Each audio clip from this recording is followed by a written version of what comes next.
Hey there guys, my name is Marcus, and in this video I'll show a simple way how you can enable internet adapter on Windows 11.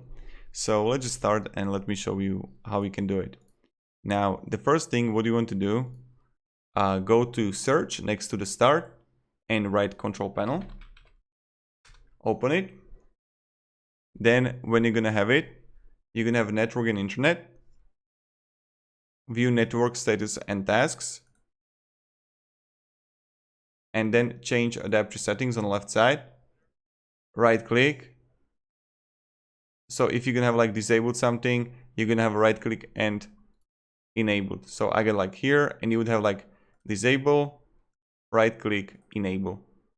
And you need to wait for a while until it loads, but this is pretty much it, how we can enable internet adapter on Windows 11. Thank you very much guys for watching. If you can have any questions, ask me down in the comments. I'm really happy to help you and provide you some guidance and support. You know how it goes, you know how it is.